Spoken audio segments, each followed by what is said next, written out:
Hi everybody, welcome to episode 19 of the Teesside Business Podcast. Today we're joined by Tim Watt from Bid Research and Development. Thanks very much for coming in and seeing us, bud. Thanks for having me.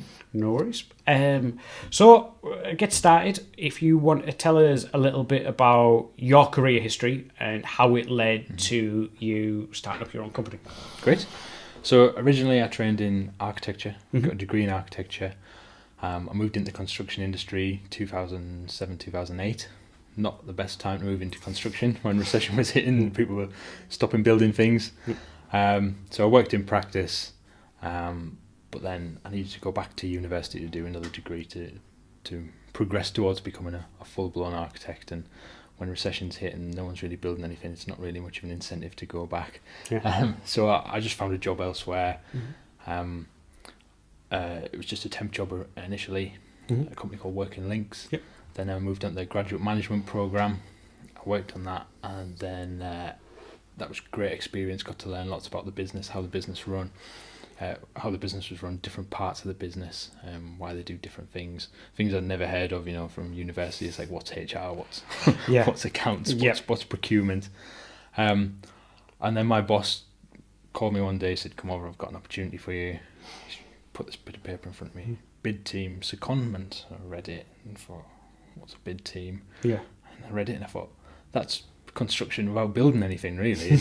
It's the procurement side of things where you're trying to win a commission, you pitch into people, you're putting together proposal documents, you win the commission, you then put it out to tender to contractors who then bid to you to build it.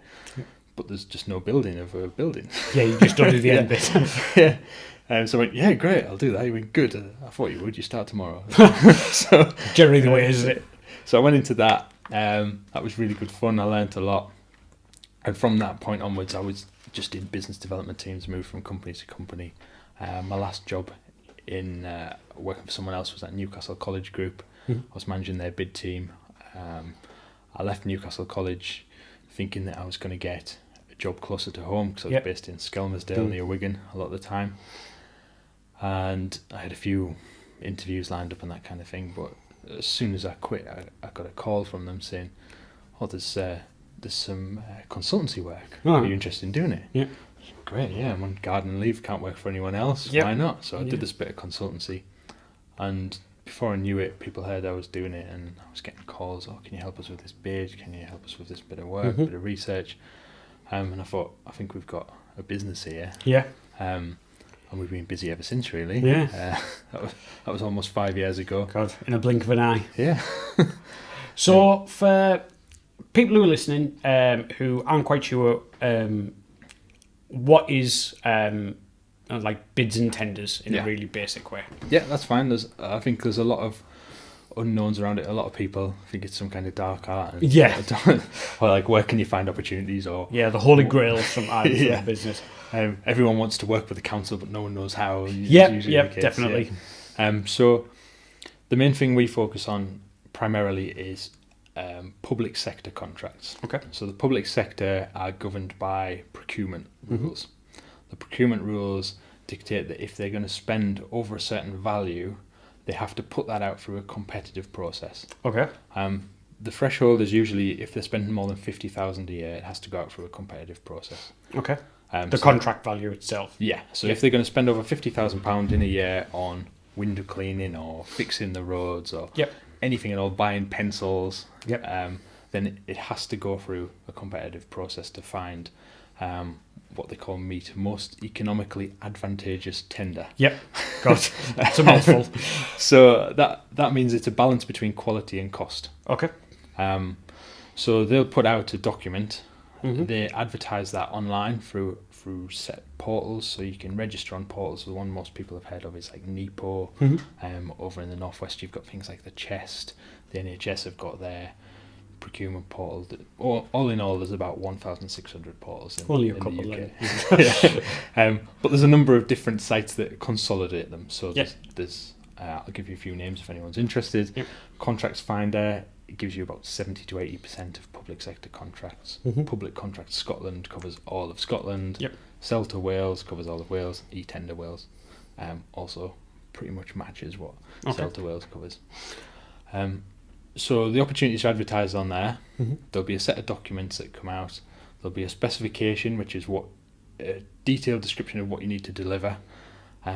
There'll be some general information, which is, your company registration number, your accounts history, have you been bankrupt, are you going through any legal proceedings, and some really strange questions about trafficking people, that kind of thing.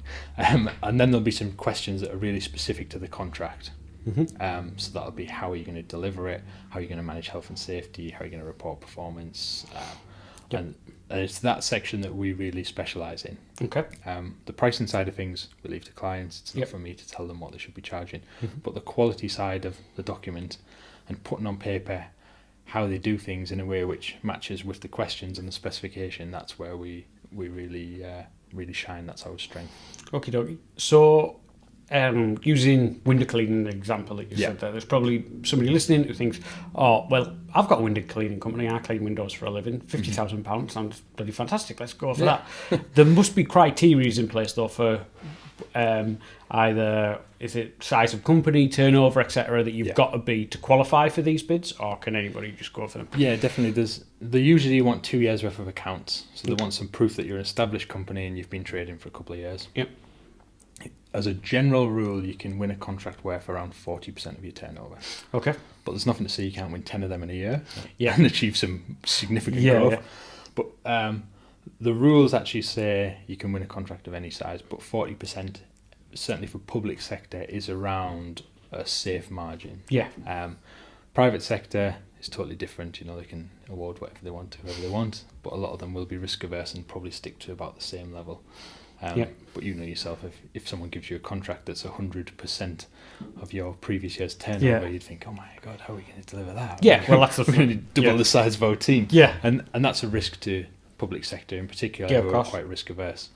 Yeah, because I suppose you've got to be able, it sounds great on paper to double your turnover with one contract, but if it's how you're going to deliver it, and if you can't deliver it, then it looks, if you stop halfway through, then it reflects really bad on them, doesn't it? So and that costs the public sector money, because then they'll probably have to re-procure, which is an expensive exercise in itself.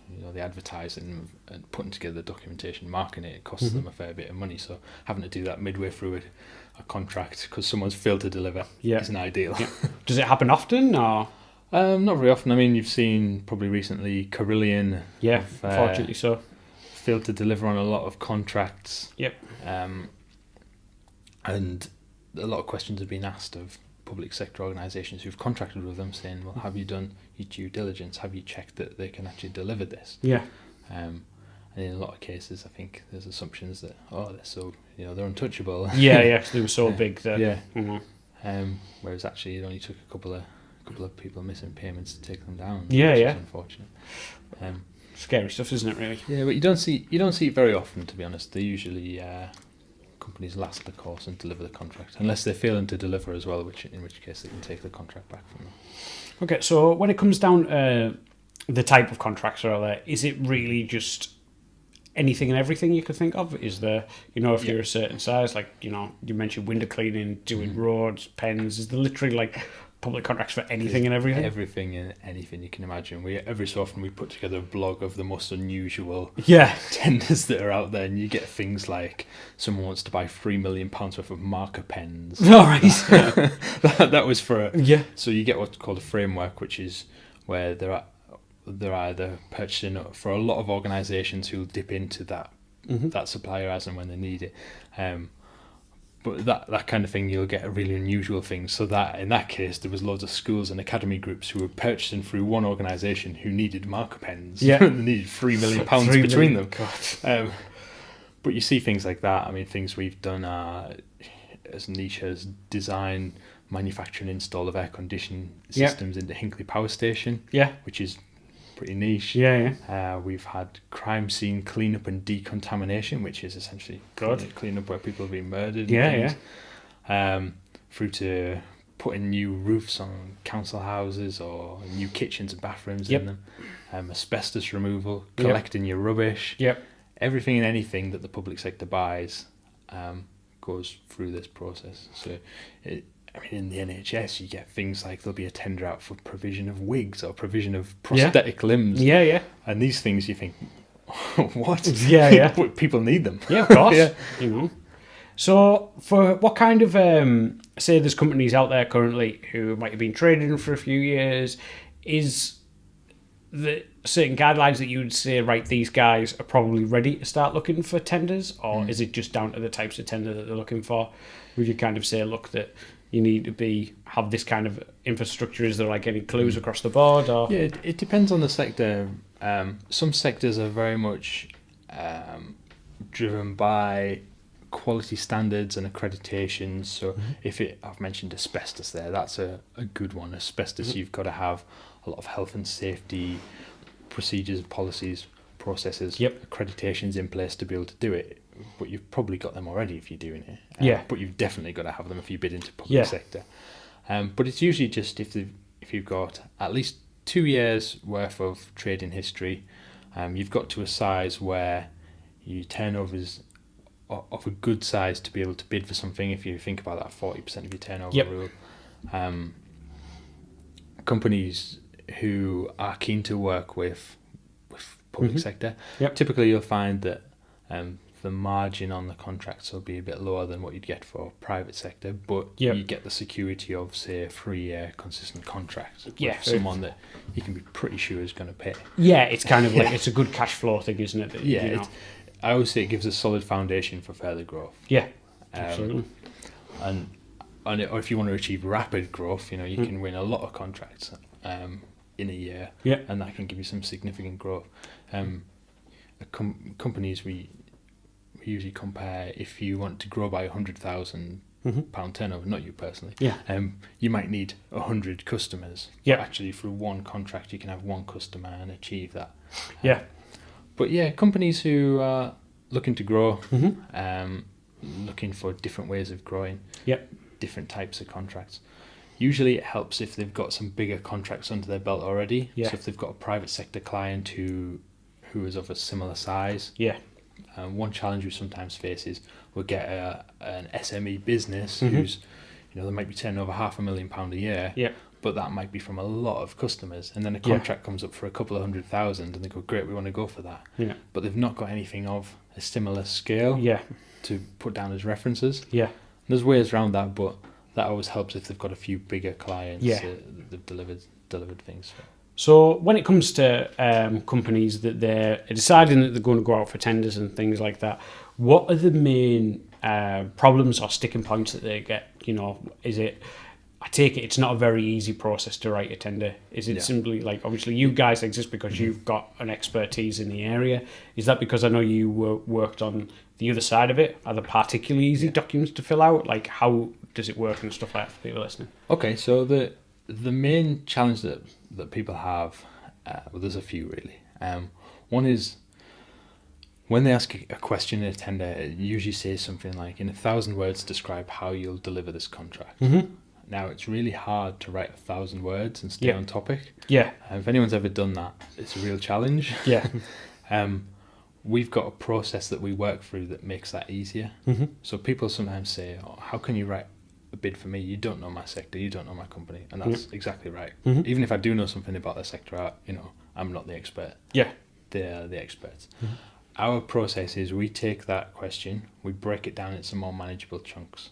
So the question itself might break down quite easily. It might be quite wordy and you might break up into 3 separate sentences, or under delivery in the specification document, you might have some key things that you've got to deliver. And you can use those as your subheadings. And all of a sudden you go from 1,000 word question to one question, but it's broken down into 5 200-word subsections. And from there, we work with the client, say, okay, they want you to do whatever it is. Can you do it? Yes. Okay, how do you do it? We've got this many people, we've got these processes in place, we've got this resource, factory, or whatever it might be. And I say, great, and what have you done previously? Okay, we've done this for this client, and we did it on time and on budget. So then, under each of those subsections, you've got, yes, we can do it, this is how, and this is what we've done previously.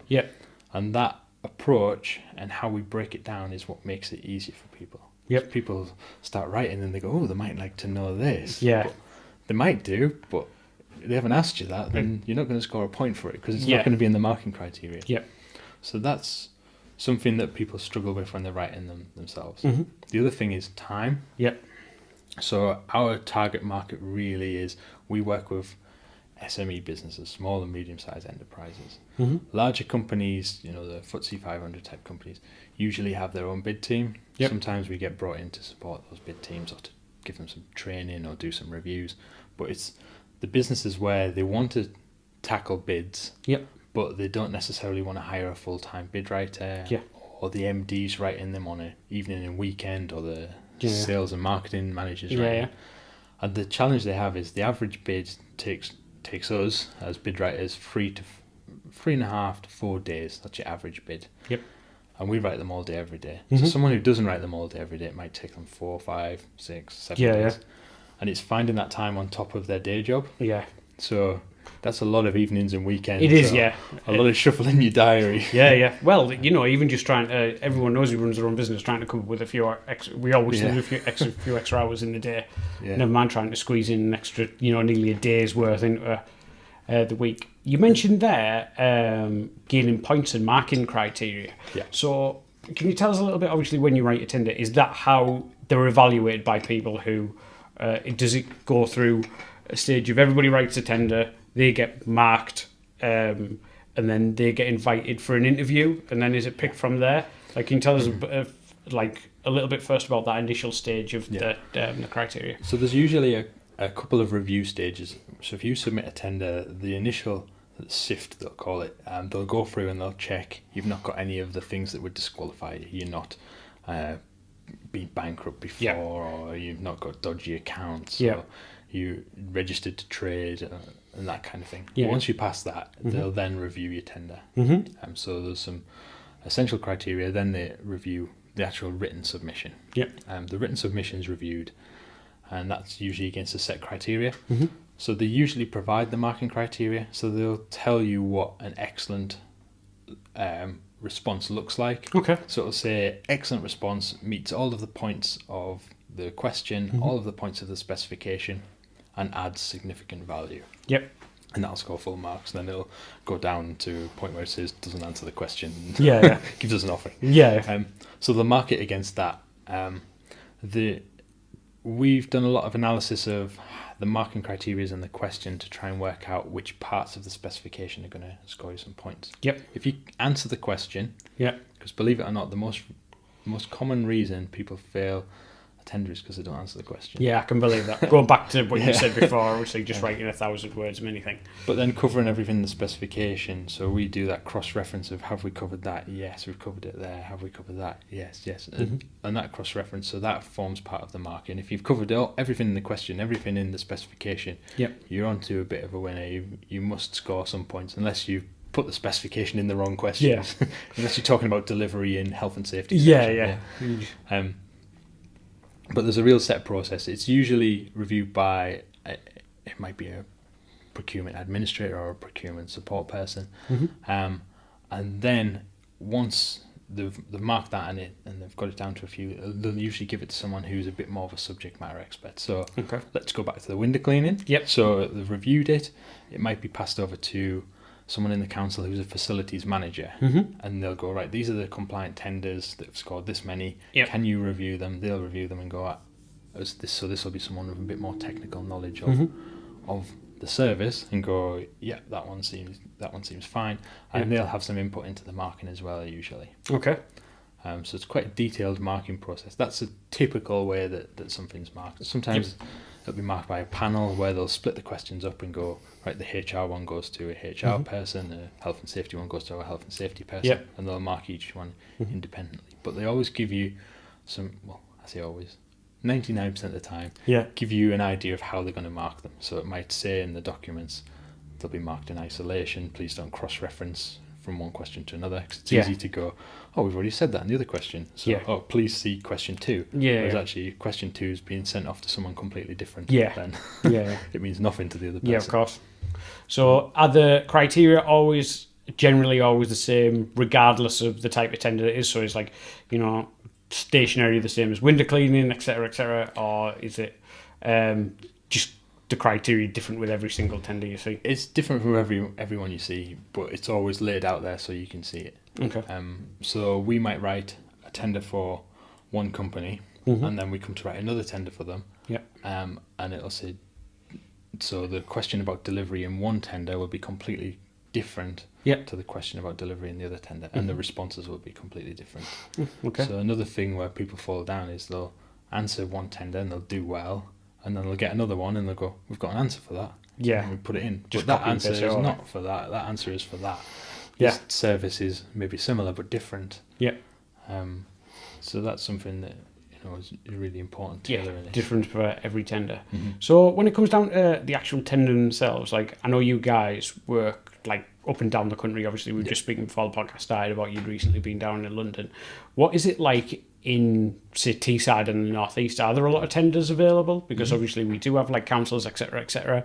Yeah. Or do many companies know that these tenders are available? Do you think it's a widely known process, or is it just the same kind of companies that are winning them all?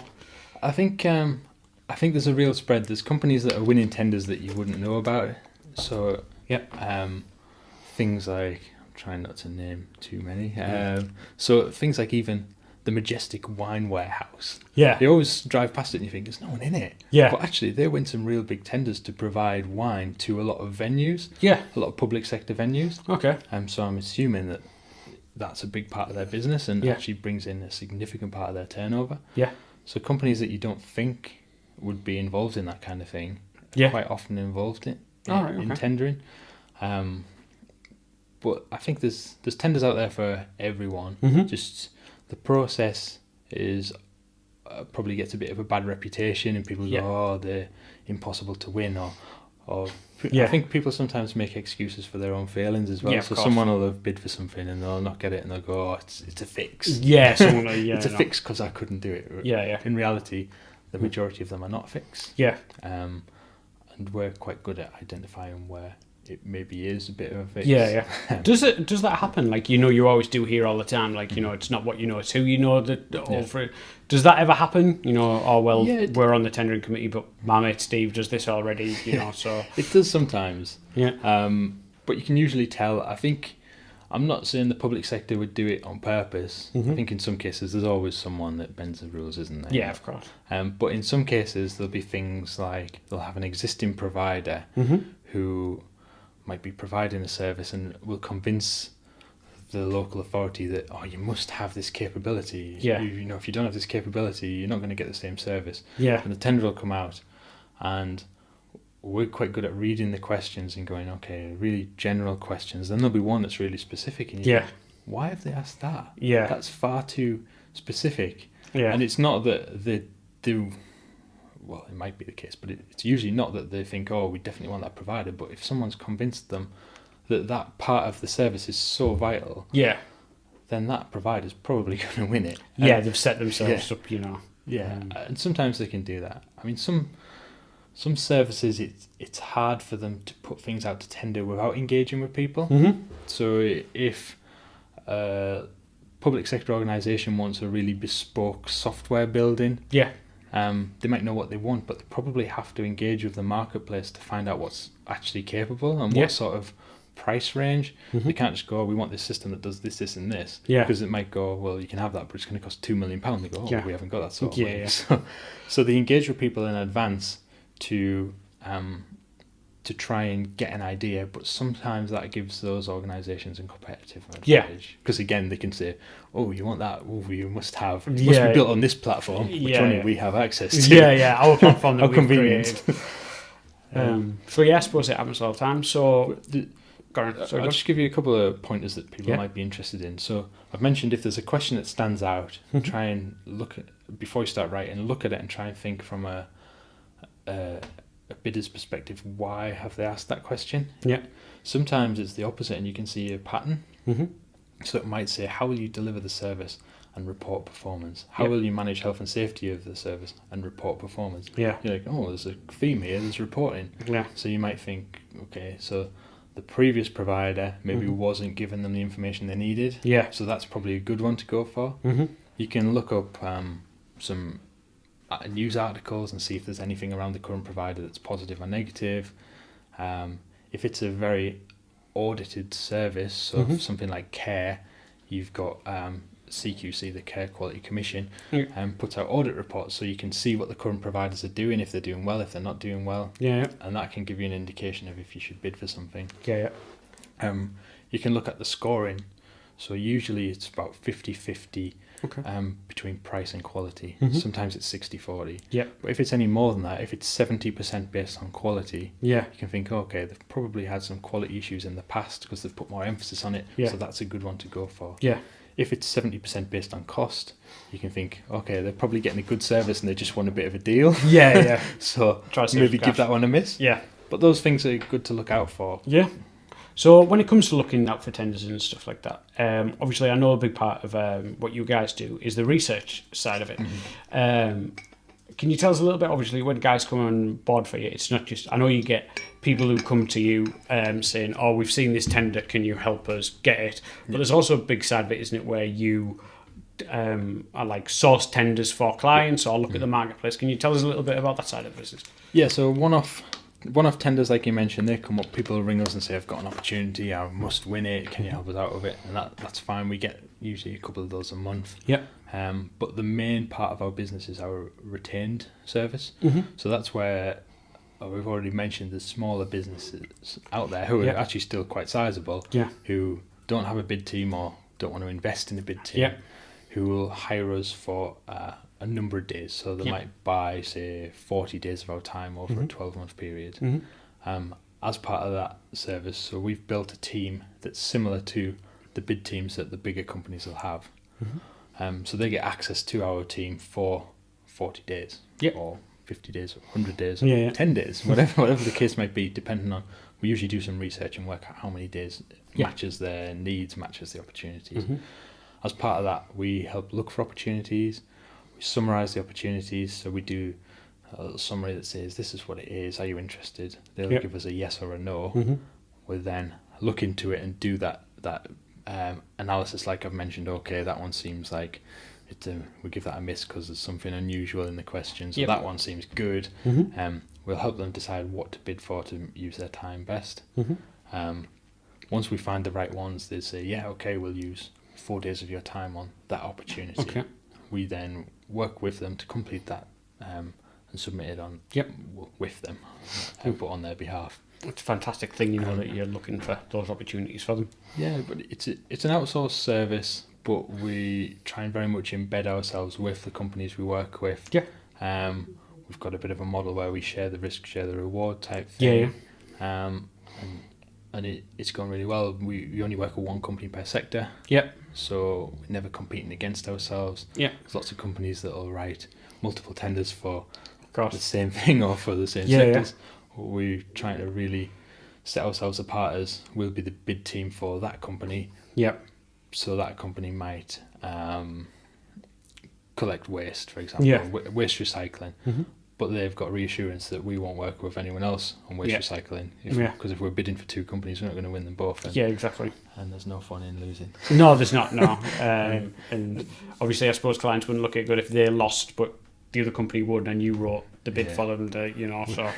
We've heard stories of other companies doing that. And purposely losing... disgruntled clients. I bet it happens, like you say, people are quick to finger point, and unfortunately, at the end of the day. One of the things that we also wanted to talk about when you came on is something that we've talked about previously, but like work-life balance, because I know you've got a young family yourself. It's something that we talk about with a lot of people, because it's an interesting topic, really. A lot of people kind of have an idea of what they think, work-life balance should be and how it should be structured, and some people are really good at it, some people are not so good at it. Like I'd mentioned before, I think I've got an okay one, but that's all down to my wife, that she's like militant of of making us do it. Not making us do it, because I love spending time with my family, but sometimes, you're very head down in your business. How do you find it, like running your own business and balancing it all? It's a real challenge, isn't it? Because most people say, I'm going to go into business and I'm going to have every Friday off. And and you're like, right. I've got a business long. I mean, I don't think I know anyone who said that and then does it. No. And that Friday off turns into not a Friday off and working longer days during the week and then during Sunday afternoon. Work-life balance is a real challenge. I've got 3 kids. Yep. An 8-month-old, a Yep. 2-year-old, and a 4-year-old. Good. They need a lot of time and attention. Yeah, of course. I'm lucky that I've got a fantastic wife who Yeah. takes a lot of pressure off me. Mhm. She makes it so that I can focus very much on the business. We've got a shared Yeah. vision in the business. My wife works in the business. She's looking after the kids at the Yeah. minute, but she does play an active role in the Mhm. business. We get together quite regularly and talk about what we're doing. Yeah. She knows what's going on. Yeah. I know what's going on with the kids. Yeah. And we try to just collaborate, I guess. I think it's down to communication. Mhm. There's always frustration, I probably don't do as much as I should. Well, everybody And, can say that, can't yeah. But we try our best to make sure that all the important things are covered. So, if there's anything going on with the kids through school and nursery, try and arrange diaries to be there. If I've been working late one night, try and have the morning at home, even if it's working at home, so I can be around the family. Yeah, of course. I think we're probably lucky in that what we do is quite flexible, and you don't have to be somewhere with a certain machine or a certain person. Or, as long as I've got my laptop. Yeah. And a lot of the time in the early days of the business, we spent a hell of a lot of time abroad, and I'd work around the pool, which is great. Yep. More of a challenge these days. Yeah, of course. Kids are at school and nursery and that kind of thing. But I think I achieve a good work-life balance. Not perfect. I don't think anybody can say that they achieve a perfect work-life balance, because none of us are perfect at the end of the day. Absolutely. But I think it's easy to get sucked into doing more and more work. I try and look at lots of different business mentors and videos online and podcasts and things to try and hear about different ideas about what different people are doing to be more efficient with their time. Yeah, absolutely. And I think there's definitely things that I've picked up that have helped. Yep. So quite often I'll find that I'll think, right, I'll get home and I'll have tea with the kids and do bath time, get them to bed, and then pick up my laptop when they're asleep. Yeah. If I've got the energy. Or one thing that I've been doing recently, which is working out quite well, is actually getting up really early, getting up 4 or 5 in the morning. And sometimes backfires if I wake up on the kids. Oh my word, what a mistake! I know. And then my wife has a nightmare all day because they're tired. But but that works quite well because no one rings you, no one emails you at that time, unless they're crazy enough to be up at that time as well. But it's I did some training recently, a thing called In Cahoots. Okay. A guy called Phil Teesside at Enterprise Made Simple. I've heard of him. And his In Cahoots training is, I won't give it away too much because obviously teaches us. It's his problem. But a lot of that is looking at how you organise your time. So he encourages you to put together a chart for the week and plan out where things are going to happen. Look at how much time you need for activities. That works quite well. It doesn't always go to plan. No, I think having a framework's a good idea, but being flexible. Having an idea is always helpful. Yeah, absolutely. I think we could all be a little bit more organised with time. It's something that we all try really hard for, but I don't think any of us, unless we're militant about it, we achieve. I think you've got to be flexible though, haven't you? I think historically as well, I held on to a lot of things like, I can't give anyone else that to do because only I can do that, or only I'm good enough to do that. That arrogance of someone else can't do my paperwork. It's paperwork. I know. But actually, there's a lot of people out there, and using someone who's a virtual assistant, or getting someone who's a family member to do certain admin bits and pop them on the payroll, doing bits and bobs in and around their job. Or one thing we've recently done is we've got someone on board to do our bookkeeping, our invoices, our payroll. Not that I was doing the payroll, but we brought it all together into one place. And that's going to save me a lot of time, a lot of effort, chasing clients, invoices and that kind of thing. And hopefully taking that approach gives me a little bit more time. To do other things. I think I think it's a really good idea. I'm a big believer in doing what you do well and then finding other people to do what they do well, which is the idea behind ours and your business, really, isn't it, at the end of the day? But there's so many times where you think, I haven't got time to show someone how to do that. And that's like a trap that I think I was in historically. But now I recognise the value in thinking, well, actually, if I take the time to show someone how to do it, Yeah. It might take me a little bit longer now, and I might suffer for it over the next week. Yeah. But like next week, it'd be amazing. So I won't have to do it. Yeah, long term, like it saves you like so much. Yeah. It's a really good way to look at it. Okay, so there's something else that we do now with every single podcast that come on, and we ask them 3 questions. Okay. Don't know if you've seen them. I have. There you have. So I've thought about them, but I still don't know my answers. that's okay. We're still going to ask you them. It's a bit unfair now. We should change them every time people come on because people are now starting to prepare stuff. So the questions are for anybody who doesn't know. First one is what success looks like to you. Everybody's different, and it's really interesting to find out what everybody's individual like look of success looks like. The second is what setback or at the time was a perceived failure that later led to success, whether it be, some people have used the example of getting made redundant from a job, which was terrible at the time, but actually that's what led them to start their own business, and led them here, and there's loads of different examples of where it happens. And then the third one is one thing that you're completely obsessed about at the moment, which can be anything from, we've had people say gadgets, TV shows, films, anything and everything. So we'll start with the first one. Okay. What does success look like to you? Yeah, so I think success is different for everyone. Yep. Obviously. Massively. I think it's easy. You get a lot in the media, and you guys, dealing with social media, probably see a lot of people idolize. Oh, their life's perfect. They're so successful. Yeah. But actually, to me, success is probably having the freedom to spend time with people that are important to me, family, friends. Yep. Success would be traveling more. Yep. I love to travel. Traveling more would be closer to success than I am right now. Yeah. But I think the two things, I hate to say it, but I think the two things that I probably see as success are all underpinned by money. Yeah. And I know people always say I'm not driven by money or whatever, but that's the thing that actually we need it at the end of the day. I don't think there's anybody who says like that they would never want to be financially stable. Yeah. It kind of goes hand in hand with what I perceive as success. Yeah. So I think I can say, I don't work for money. I've got a very strong why of why I do things, and that's what drives me, and I think that's what motivates me. Yeah. But actually, it's having that level of income that gives me the freedom to recruit enough people that are experts in their field to do a good enough job to give me the freedom to step back a bit and spend more time with my kids and my wife, and to do the things I like, which is things like traveling. Yeah, absolutely. So the second one is what kind of, at the time, failure or setback. Failure is such a definite word, which I'm trying to get away from, but I just can't think of another word. That later led disappointment. to disappointment. That's even worse. I'm not angry. I'm just disappointed in these questions. What later led to a bit of a success for you? I think the first few years of the business, it was very much a lifestyle business. It was myself. And one thing that we did was we worked project to project. So we had, we'd work on a bid. Yeah.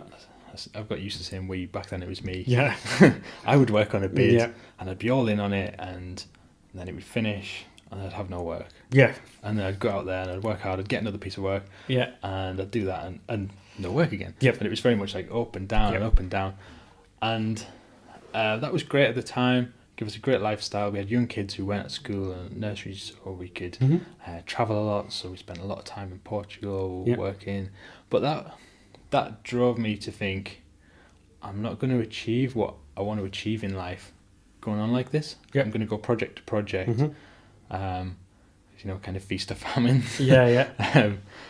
So at that point, I started looking around at how can I change that. Yep. And this is probably where we differentiate ourselves from other bid writing consultancies. There's some bigger practices, don't get me wrong, but there's a lot of one-man bands out there who are doing what I was doing. There's nothing wrong with that. No. People can have a great life from it, but it wasn't giving me what I wanted in my life. Yep. So I guess that was sort of a failure. Yeah. A failure in that I came to a crossroads and I was thinking, what am I going to do? This isn't what I want to do. Yeah. So I started watching videos online, how can I grow a sustainable business, looking at all these different ideas of the passive income. Yeah. What's passive income? Yeah. Can you get it? Yeah. And I watched this video, a TED Talk, by a guy called Ty Lopez. Many people have probably heard of him, yeah. Yeah. Lots of people have very strong opinions about him. Yep.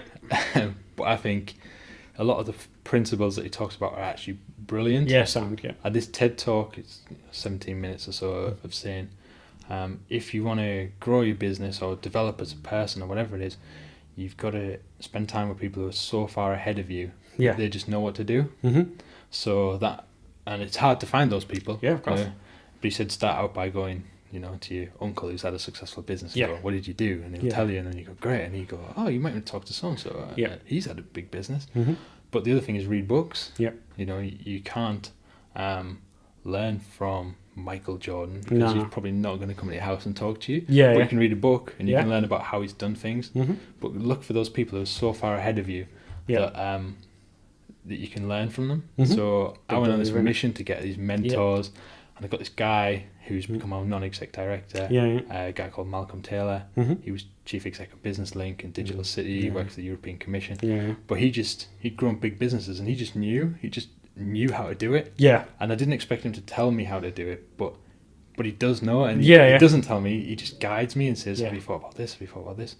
And it was He's got intuition to be able, to stay. Yeah.